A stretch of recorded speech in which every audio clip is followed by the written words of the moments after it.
তোমাদের বিধান ভাই আবার নতুন একটা ফলস সিলিংয়ের ডিজাইন নিয়ে এসেছে, ছোটো সিম্পলের মধ্যে একদম ছোটোখাটো। এই কোণা থেকে মাপটা নেবে, কোণা থেকে ওটা মিডিল সেন্টার, ঠিক আছে? কোণা থেকে মিডিল সেন্টার, এবার যতটা রাখা ততটাই রাখবে। এবার মিডিলের যে গলিটা হবে, এই গলিটা সেম রাখতে হবে। এবার ওই কোণা থেকে আবার এই মিডিল সেন্টার যেভাবে ধরেছি আমি সেভাবে। এবার আপনারা হচ্ছে ঘর বুঝে যতটা ঘর থাকবে ততটা বুঝে ততটা মার্কিং করতে হবে।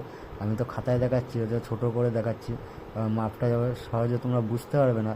তাও যেটুখানি দেখাচ্ছে সিম্পলভাবেই দেখাচ্ছি আর আস্তে আস্তে করেই দেখাচ্ছি। এবার এই কোণাতে এই যে ছোটো যে দুখানা রাউন্ড আছে, দুখানা রাউন্ড ধরে আস্তে করে যতটা ঘর বুঝেই নিতে হবে। আমি এখানে 60 mm নিয়ে নিলাম দুই সাইড থেকে। দুই সাইড একই রাউন্ড, দুই সাইডে সেম রাউন্ডই হবে। দুই সাইড সেম রাউন্ড করে ঘুরিয়ে দাও। আর ভিডিওটা ভালো লাগলে অবশ্য করে আমার ফেসবুক পেজটা ফলো করে দাও, একটা করে লাইক দিয়ে আমার পাশে থেকো। দেখো কেমন হয়েছে, রং ফং করে দিয়েছি একবার কাঠ পেন্সিল থেকে। আর ভিডিও ভালো লাগলে কমেন্ট করো অবশ্য।